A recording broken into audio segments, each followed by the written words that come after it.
এখন শীতকাল, বেশ শীত পড়েছে। কিছু কিছু অসুখ বিসুখ একটু তীব্র আকার ধারণ করে। অ্যাজমা বা হাঁপানি, সিওপিডি, শ্বাসতন্ত্রের ইনফেকশনগুলি এই সময়ে বৃদ্ধি পায়। Childhood asthma, bronchitis, bronchiolitis, pneumonia কোনো কোনো সময় এতটাই প্রকট হয় যে লাইফ থ্রেটেনিং বা জীবননাশের কারণ হয়ে দাঁড়াতে পারে। আসসালামু আলাইকুম, আমি professor doctor Mohammad Shahjamal, medicine এবং পরিপাকতন্ত্র বিশেষজ্ঞ। আমি প্রোয়েক্টিভ হাসপাতালে সিনিয়র কনসালটেন্ট হিসেবে আছি। এখন শীতকাল, বেশ শীত পড়েছে। এই সময় কিছু কিছু অসুখ বিসুখ একটু তীব্র আকার ধারণ করে, যেমন অ্যাজমা বা হাঁপানি, সিওপিডি যেটা অ্যাজমার মতোই একটা শ্বাসতন্ত্রের ক্রনিক রোগ, এবং বিভিন্ন শ্বাসতন্ত্রের ইনফেকশনগুলি এই সময়ে বৃদ্ধি পায়।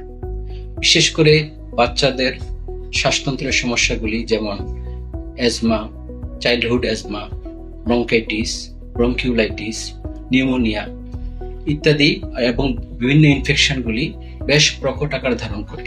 কোনো কোনো সময় এতটাই প্রকট হয় যে লাইফ থ্রেটেনিং বা জীবননাশের কারণ হয়ে দাঁড়াতে পারে। শ্বাসতন্ত্রের ইনফেকশন ছাড়াও এই সময়টাতে পরিপাকতন্ত্রের ইনফেকশনও বেড়ে যায়। এটার কারণ হলো শ্বাসতন্ত্রের ইনফেকশনের যে জীবাণুগুলি, ওই একই জীবাণু পরিপাকতন্ত্রে ঢুকে ওখানে ইনফেকশন করে। আর পরিপাকতন্ত্রের ইনফেকশনের প্রধান উপসর্গ হলো ডায়রিয়া বা পাতলা পায়খানা। তো এই শীতে যখন একজন পেশেন্টের ডায়রিয়া বা পাতলা পায়খানা হয়, তখন একদিকে তার বডি টেম্পারেচার খুব তাড়াতাড়ি নেমে গিয়ে হাইপোথার্মিয়া ডেভেলপ করতে পারে।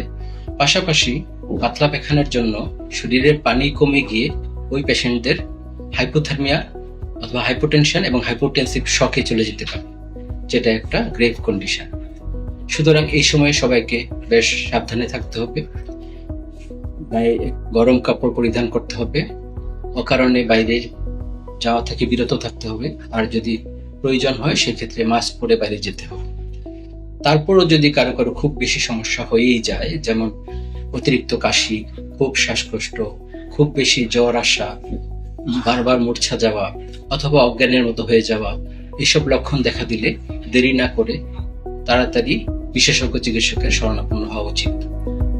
সবাই সাবধানে থাকবেন, ভালো থাকবেন, সুস্থ থাকবেন। ধন্যবাদ।